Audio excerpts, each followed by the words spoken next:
Hi guys, sorry to interrupt your viewing, but please subscribe to the channel and like this video. Thank you. The chandeliers above us sparkled like glass halos, casting their glow over tablecloths too white to be real and wine glasses polished so aggressively they looked like they'd never touched a real human mouth. It was the kind of place where even the bread rolls came with their own silver tongs, and nobody laughed unless they were being watched. My father, Walter, sat at the head table beneath a ridiculous balloon arch that read Happy Retirement in gold foil letters, the kind you buy at the party store when you want to make a spectacle but not an effort. Across the table, my brother Zach stood with a champagne flute raised high, flashing that grin he always wore when he knew the room was already eating out of his hand. The grin that said, "I'm the favorite and we both know it." He had just wrapped up some over-rehearsed toast about Dad's dedication to the company and his decades of sacrifice. The crowd, old coworkers, neighbors, and people who probably hadn't spoken to Dad in years, clapped and laughed in all the right places. Then Zach said it. Loud, smug, and without even blinking. None of this would have happened without me. The room exploded into applause again, even louder this time. I just smiled and stared at the tablecloth, running my finger along the edge like I was smoothing something out. But inside, my stomach twisted so tight it felt like it might rip straight through my ribs. Because I'd been the one covering Dad's mortgage payments for the past 24 months. Quietly, automatically, while Zach was off sipping cocktails in Scottsdale and posting photos from rooftop bars with captions like Rise and Grind. Dad had lost a chunk of his pension in some investment scam we weren't supposed to talk about. He'd never asked either of us for help directly. But I'd seen the late notices piled on his kitchen table. I hadn't told anyone, not even my husband, Greg, because I knew if the story got out, it would become all about pity. Zach took his seat again like he'd just received a standing ovation. A couple of our father's coworkers patted him on the back, murmuring something about how lucky Walter was to have a son like him. One guy even leaned over and whispered, "Zach's a real man." Stood up when it counted. I nearly laughed. Instead, I took a sip of the lukewarm wine in front of me and pretended to listen to the next speaker, someone from Dad's old office who rambled on about quarterly sales figures and legendary loyalty. My attention drifted to Dad's face. He wasn't looking at Zach. He wasn't really looking at anyone. Just staring down into his glass like it might hold some kind of answer he'd never gotten. Then I saw the waiter. Tall, bored-looking, wheeling out a dessert cart with a ridiculous flair like he was part of some wedding reception performance. There was the cake. White frosting, too many roses piped along the edges, and a big message across the top in red script. At first, I could only make out the first few words, "Retirement paid in full." And my heart stopped, because those exact words weren't just a coincidence. They were something I'd said to Dad almost a year ago, sitting on his back porch after I'd secretly made the final catch-up payment on his mortgage. He'd been stressed for weeks, quieter than usual, and I just wanted to give him peace.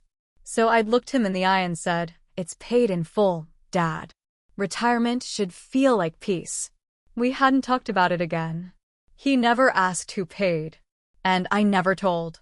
But those exact words, were now sitting in 3-inch icing script for the entire room to see. My pulse thudded in my ears as the waiter turned the cake to face the crowd. And then I saw the full message. Retirement paid in full, love, your real rock. The love and your real rock made my breath catch. Because that was the other thing. The nickname. He used to call me that when I was little, during those years after Mom died. "You're my rock, Jules," he'd say when I brought him a coffee or helped with bills. Zach had never heard it. It was our thing. Our secret thing. So how the hell did it end up on a cake in front of 100 people? I felt Zach stiffen beside me before I even looked at him. The stem of his wine glass trembled between his fingers. And then, as the waiter gently placed the cake on the table in front of Dad, I heard it. The distinct, sharp crack of Zach's glass snapping in half. Wine splashed across the white tablecloth like blood.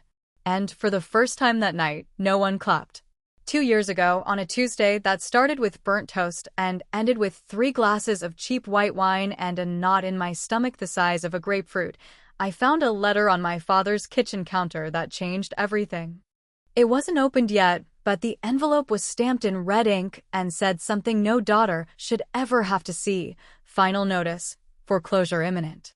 I picked it up with shaking hands, as if touching it might somehow make it disappear or mean something different, but the truth was there in plain, bureaucratic type.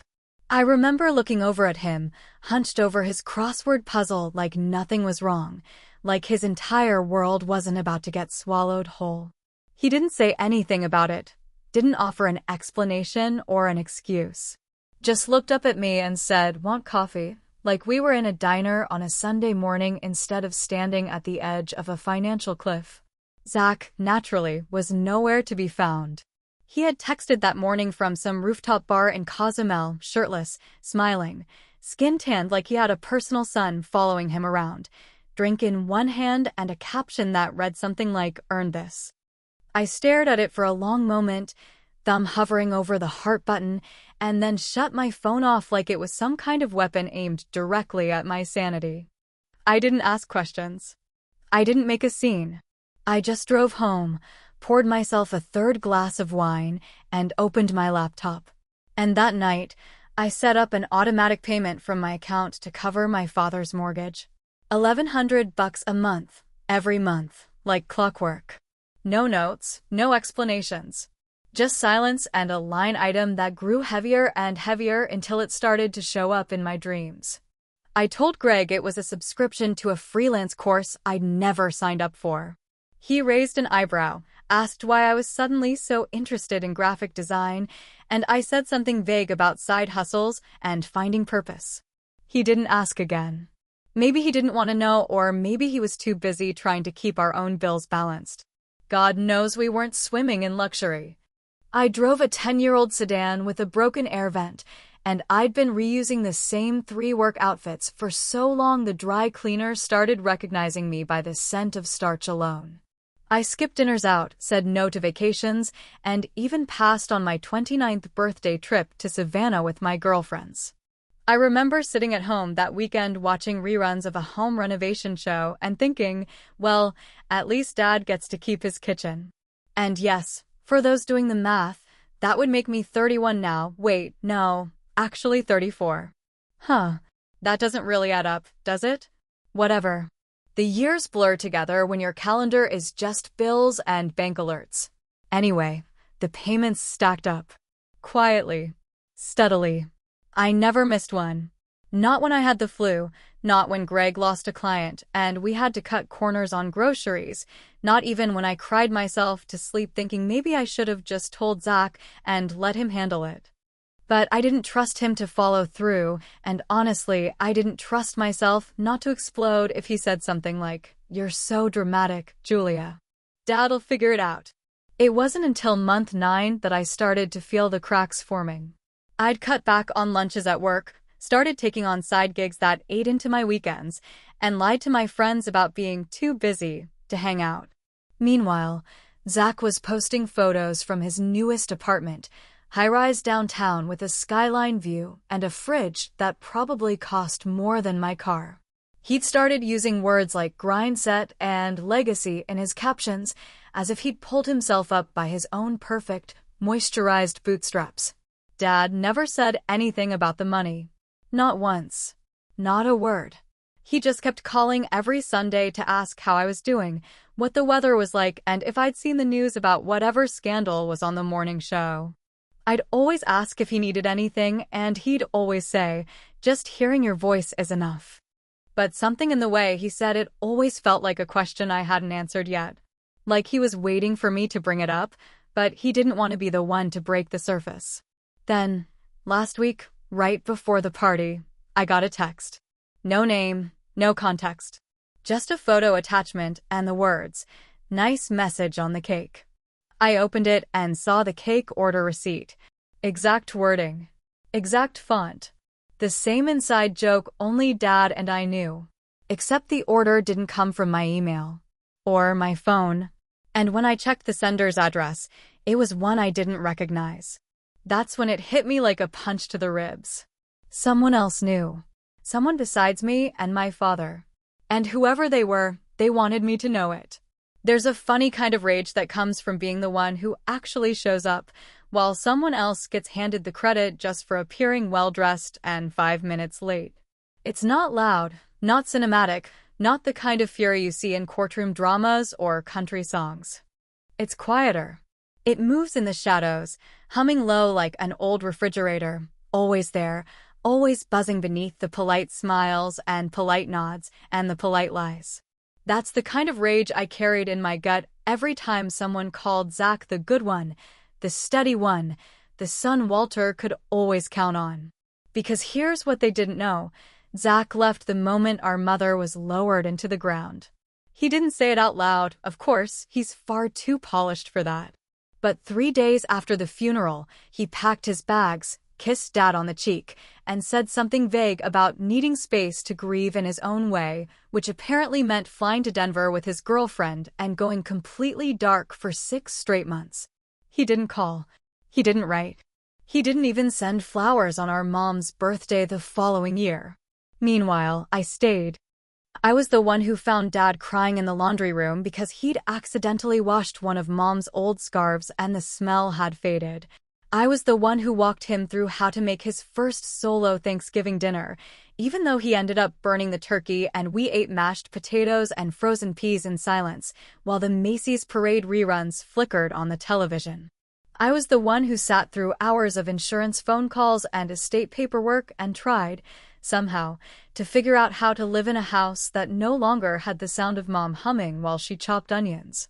And still, when Zach came home that first Thanksgiving after the funeral, rolling up in a brand new Tesla with the kind of casual arrogance you only learn from years of not having to try, he was greeted like royalty. Our dad had tears in his eyes, said something about how much he'd missed him, and didn't even flinch when Zach said he had to leave early for a client thing in the city. He didn't ask how Dad had been. Didn't notice the stack of unpaid bills. Didn't offer to help clear the dishes. He hugged Dad, told me I looked tired, but in a cute way, and left before dessert.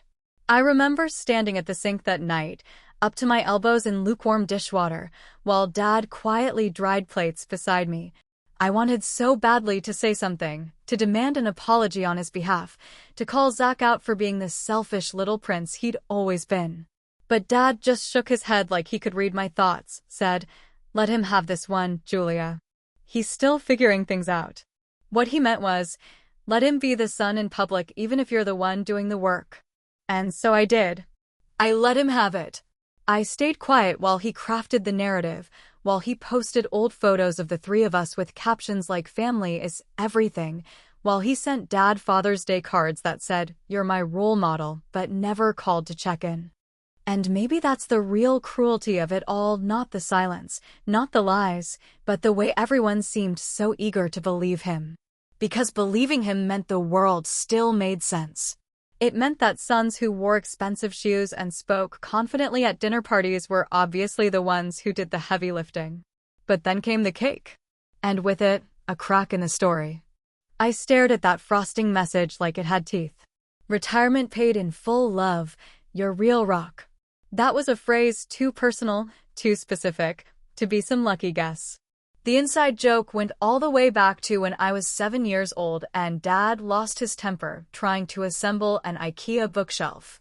I'd sat beside him, calmly reading the instructions while he cursed at the Allen wrench, and afterward, when it was finally standing, he hugged me and said, "You're my little rock, Jules. You kept me from losing my mind." He hadn't used the phrase again until the day I told him the mortgage was taken care of. It was ours. Paid in full. Peace at last. He'd looked at me like he couldn't believe it. Called me his rock again. Then we never spoke of it after that. So when I saw it on the cake, I panicked. At first I thought maybe Dad had somehow figured it out, gone through his bank records or overheard me on the phone. Maybe this was his way of acknowledging me without making a scene. It felt possible, even plausible, and for one fleeting moment I let myself believe it. But the more I thought about it, the more the details didn't line up. My dad's never been the type to make grand gestures. He's a quiet man, a man who says more in silence than most do in speeches. He wouldn't have put that message on a cake. Not in front of everyone. Not with Zach in the room. So I stood up from the banquet table, heart pounding in my ears, and excused myself with a fake smile and some mumbled excuse about needing air.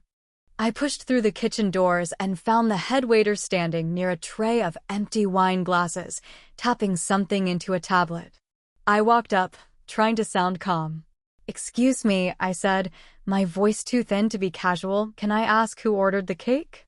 "The retirement cake for Walter Bennett." He looked up, startled, and glanced over his shoulder like I'd just asked for classified information. Then he hesitated, too long, eyes narrowing like he was weighing whether to lie. Finally, he said, "I don't think it was your father."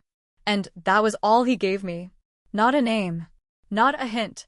Just enough to let me know that someone out there knew exactly what they were doing. And they wanted me to know it too. The walk back from the kitchen felt like trudging through wet cement, my mind spiraling into every possible explanation that somehow still didn't explain enough, my heart pounding like it was auditioning for an emergency scene in a hospital drama. That one sentence, "I don't think it was your father," kept echoing in my ears like a bad lyric stuck on loop, tugging at the edge of something too big to ignore and too vague to grasp. The message on that cake wasn't just icing and sugar. It was an arrow aimed at the one thing I'd been trying to hide for 2 damn years, and now I had to wonder, who the hell even knew about it? I scanned the room as I returned to the table, my eyes flicking over faces that had been familiar all my life and now looked like a lineup in a police sketch. Could it have been Greg? My own husband, who hadn't asked too many questions, but certainly had access to our bank records, even if he rarely looked at them. Maybe he saw the withdrawals and put it together, decided to do something dramatic without asking me, something big and public, like he thought I needed rescuing. But that wasn't his style. Greg was the kind of man who took 3 days to pick a tie for a wedding, who double-checked text messages before sending them, who hated confrontation so much he once apologized to the Roomba after kicking it by accident. No, this kind of move, this was calculated, precise, and deeply personal. Which led me to the next ridiculous, impossible, and yet somehow not entirely unthinkable suspect, the cake shop. I know it sounds insane, but I started wondering if maybe someone there had recognized the message, if maybe they'd overheard something when I called to place an order for a friend's baby shower last year and pieced together my connection to Dad. People love gossip in small towns, and even though the shop was in the next county over, folks have long memories and even longer stories. But then again, why would a stranger do something like this? Why risk the kind of fallout unless it meant something? That's when it hit me like a slap I should have seen coming. Frank. My dad's old friend Frank, who'd run that cake shop since before I was born, the one who used to sneak me mini cannoli when I'd tag along with Dad on weekends, the one who used to call me boss lady and let me help stir icing even though I could barely reach the counter. I hadn't thought about Frank in years, not since his wife passed, and he started working only part-time, letting the younger bakers handle most of the day-to-day. But Frank had been at the house a few months ago, delivering a holiday pie, and I remember now he'd stayed longer than usual, lingered in the kitchen while Dad fumbled with the coffee maker, asked me questions about my job, my health, how I was holding up. At the time it felt like small talk. But maybe it wasn't. Maybe Frank had seen something he wasn't supposed to, a receipt left out, a stray envelope. Or maybe, and this seemed the most likely now, maybe Dad had slipped. Maybe he'd mentioned something offhand, something about the mortgage being taken care of and not knowing how to repay the kindness, and Frank, who'd known me since I was in diapers, put 2 and 2 together without needing a neon sign to guide him. Frank had always been observant. Too quiet for his own good. The kind of man who saw things and filed them away like puzzle pieces for some later date. And now he'd found his moment. It wasn't vengeance. It wasn't betrayal. It was, in his eyes, a correction. A setting right of a story that had veered off course, one where the wrong hero was getting all the applause while the real one sat quietly with a paper napkin clenched in her lap and a wine glass that hadn't been refilled once the whole night. The moment I realized it was Frank, I didn't feel angry. I felt seen, which, in some ways, was even more dangerous, because now I had to decide what to do with the truth. I looked over at Zach. He was laughing with two of Dad's coworkers, that fake, camera-ready laugh he'd perfected somewhere around sophomore year of college when he realized charm could buy him more than honesty ever would. His wine glass was in his hand again, but his grip had tightened, knuckles white, like even he could sense the party had shifted and he couldn't quite place why. The cake still sat in the center of the table, untouched, like a bomb that hadn't gone off yet. And then the waiter returned. I saw him before anyone else did, pushing that ornate silver cart through the crowd with the same neutral expression he'd worn all evening. The room hushed a little as he approached, eyes drawn to the spectacle like moths to a spark. He stopped in front of the head table, nodded toward me as if to confirm this was the right place, and with a grand, almost theatrical motion, he lifted the lid. Gasps went up around the table like a wave at a stadium. The cake wasn't just white frosting anymore. It was unmistakable. Retirement paid in full love, your real rock. That message, so familiar, so surgically precise, stretched across the top like a line drawn in the sand. I didn't have to look at Zach. I heard the glass hit the floor before I saw it, that sharp crack and the splash of red against the white linen like a movie director's idea of symbolism. And for the second time that night, no one clapped. Because sometimes the truth doesn't need applause. It just needs to be seen. The sound of the glass shattering was sharper than it had any right to be, like the moment had been waiting for a signal to drop the mask, and that sound clean, final, unmistakable, was it. All the eyes that had moments ago been drifting lazily over plates of overcooked salmon and lukewarm risotto were now fixed on Zach, on the mess at his feet, on the wine bleeding across the floor like something that should never have escaped. But what caught my attention wasn't the glass, or the gasp from the older couple 2 seats down, or even the frozen silence that followed. It was his face.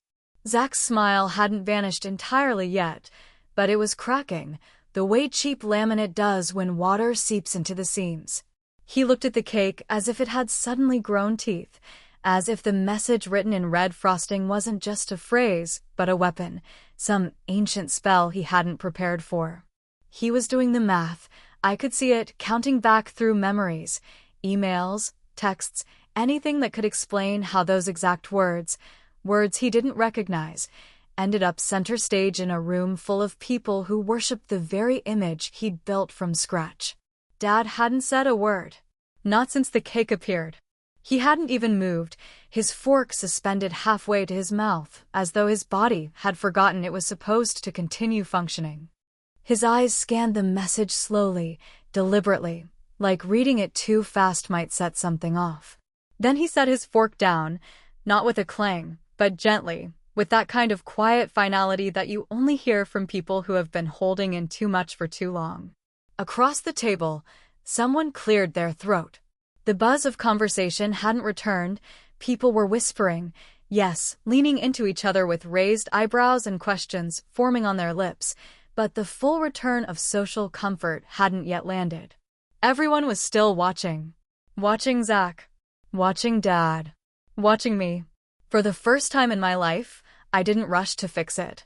I didn't step in to laugh it off, to make excuses for him, to absorb the awkwardness like I always had, the way I did when we were kids and he broke the neighbor's window and told our dad I'd thrown the baseball. I didn't smooth the moment. I didn't shield him. I let it burn. Zach stood, too fast, knocking his chair into the wall behind him, and raised what remained of his second champagne glass like it was a lifeline instead of a weapon. He laughed, but it was hollow, like the echo in an empty hallway. Well, he said, looks like the cake got more attention than I did tonight. A few people chuckled out of obligation, the way you do when a priest makes a bad joke at a wedding and you don't want to be the one to start the silence.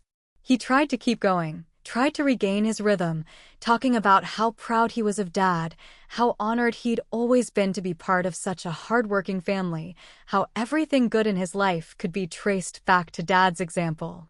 But the words came out slower, less polished, like someone had turned down the lights inside him and he was groping around for his own spotlight. The applause when he finished was thinner than before, fewer hands clapping, more eyes narrowing. Because the thing about a lie is that it can survive almost anything until someone holds a mirror up to it. I sat perfectly still. I didn't smile. I didn't cry. I didn't say a word. I just watched him drown in the thing he'd built with his own hands, that perfect image, that hero costume, that borrowed identity. I let the silence do what words never could. After the party, when the tables were being cleared and the room was nearly empty except for the staff and a few stragglers saying goodbyes, Dad found me near the back exit, where the hallway smelled like leftover shrimp and old cologne. He didn't touch my arm or smile or even look all that surprised. He just stood there for a moment, then said, "I knew it was you." Not accusatory, not emotional, just matter of fact, like saying, "You left the porch light on." Or the mail came late today. I opened my mouth, not sure what was about to come out, maybe an apology, maybe a question, but before I could form a syllable, he nodded once and turned away, walking out into the parking lot like it was just another Sunday. No thank you. No speech. No closure. Just that one sentence, floating between us like dust in sunlight. I watched him disappear down the sidewalk, hands in his coat pockets, shoulders slightly stooped, and wondered whether silence could sometimes be its own kind of confession. Whether knowing and acknowledging were ever truly the same thing. Inside, the cleanup crew swept around the shattered glass without looking up, like they'd done this 100 times before, like another performance had ended and all that was left now were the crumbs and echoes. Sometimes the loudest truth is the one no one claps for.